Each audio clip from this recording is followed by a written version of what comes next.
a commandé un rapport sur les questions fiscales. Elle-même, puisqu'elle est ma ministre déléguée en liaison avec moi, nous apporterons dans le débat public parlementaire un certain nombre d'éléments d'ajustement, et nous sommes ouverts évidemment à faire progresser et le financement. Ce n'est pas que la fiscalité, c'est aussi la disponibilité pour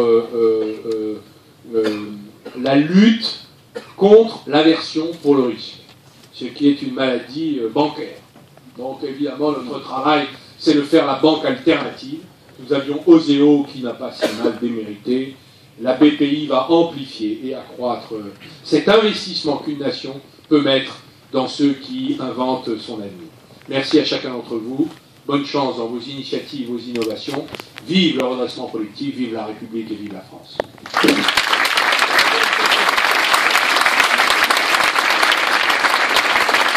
Merci à vous, monsieur le ministre. Il est difficile de vous succéder dans l'éloquence, même si nous portons le même prénom. Alors, y a-t-il des questions dans la salle à poser au ministre? Une ou deux questions très rapides, s'il vous plaît, parce que son emploi du temps est évidemment très serré. Y a-t-il des questions dans la salle? Allez, madame, au troisième rang, allez-y, si vous voulez vous présenter et poser une question rapide. Bonjour, Karine Jacques, déléguée générale adjointe du pôle systématique. Voilà, oui.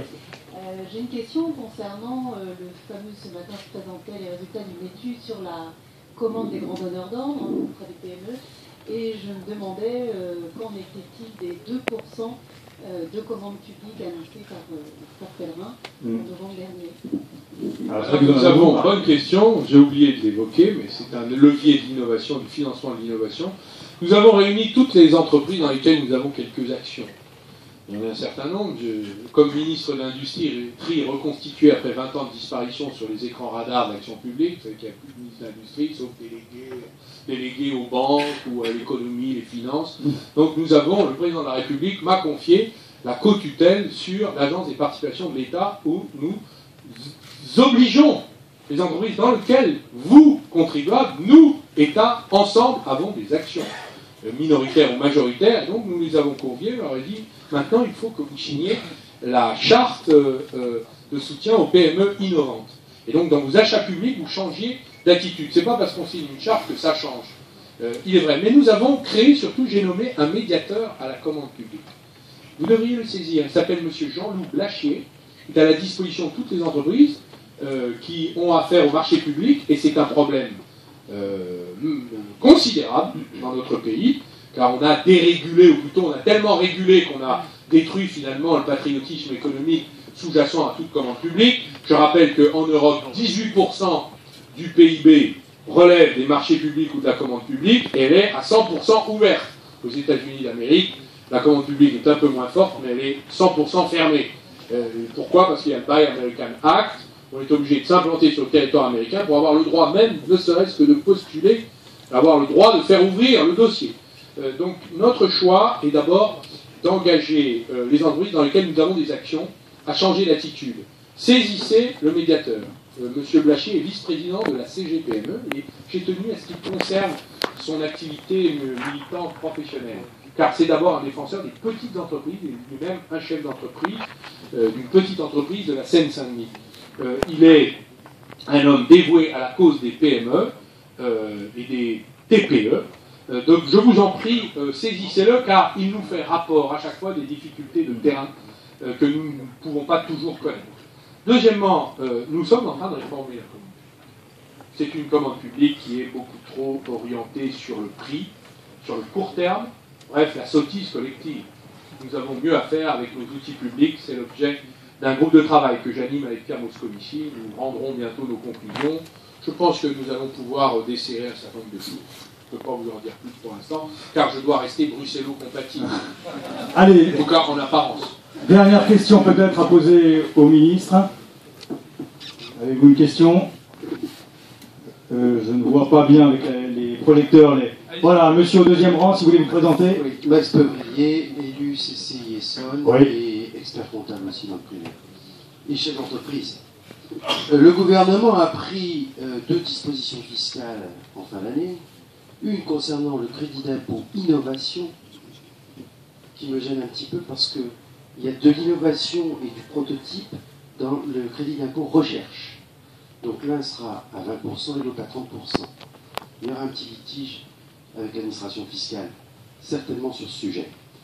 Le deuxième dispositif, c'est le crédit d'impôt compétitivité emploi, qui est un bon dispositif, mais sur lequel on a déjà reçu, une semaine après sa publication, un courrier de l'URSSAF nous disant qu'ils seront très vigilants sur l'application des règles en matière d'usage des fonds. Ma question est la suivante aussi, c'est sur le financement du crédit d'impôt compétitivité emploi. On a dit qu'Oseo allait s'en occuper, préfinancer ce CICE, seulement, compte tenu du formalisme du dossier, il semblerait qu'il ne soit intéressé que par des dossiers de certaine taille. Au-delà de 50 000 € et pas moins. Est-ce que vous avez des informations sur le sujet? Oui, j'ai des informations. Bon, d'abord, merci monsieur de poser ces questions parce qu'elles sont concrètes et nous permettent de clarifier les choses et opérationnelles.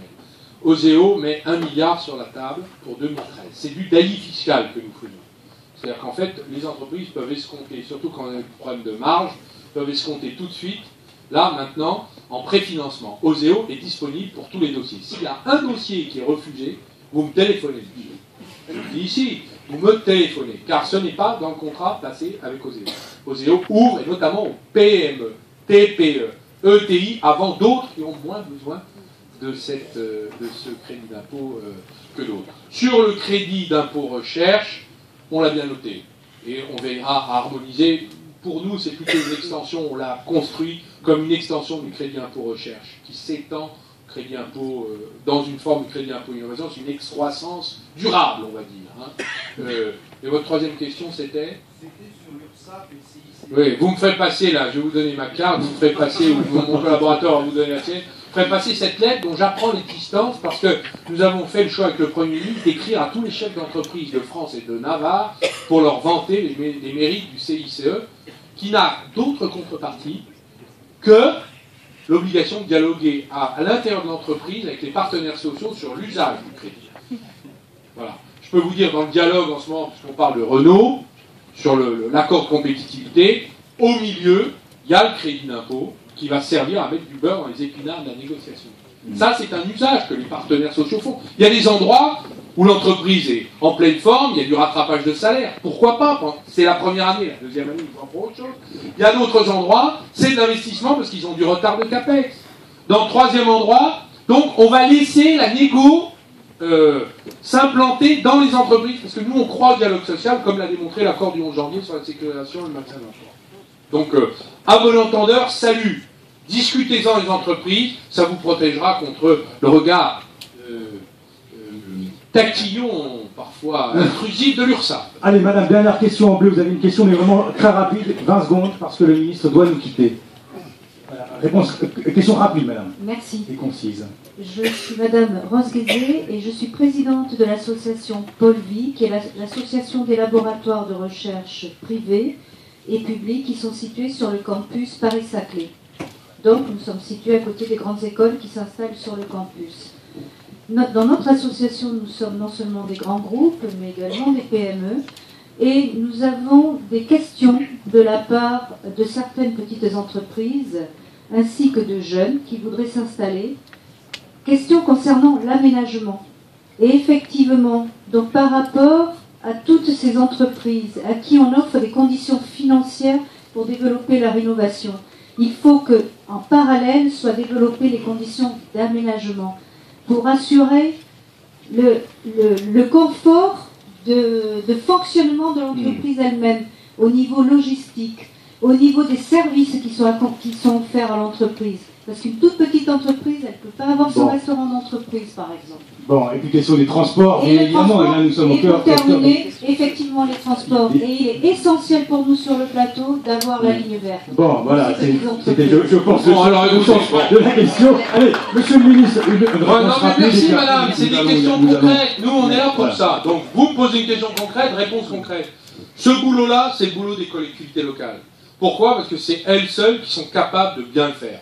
L'État ne peut pas entrer dans tous les détails de la vie concrète, d'autant que ce ne sont pas ses compétences. Les transports, les accords sur la cantine, le ticket restaurant avec machin et bidule, ça c'est des accords entre les entreprises Les collectivités peuvent parfaitement organiser ça. Le foncier, les équipements, c'est les collectivités. Et je vais vous dire, elles le font très bien.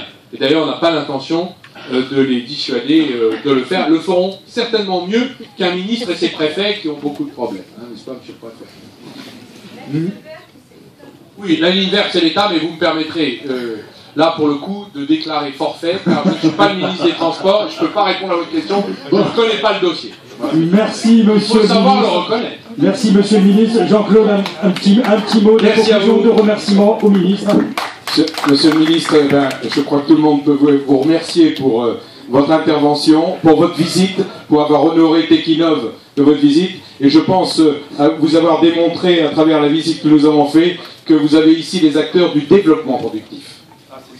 Merci à vous, monsieur le ministre. Merci d'avoir été parmi nous pour visiter Tekinov aujourd'hui. Merci.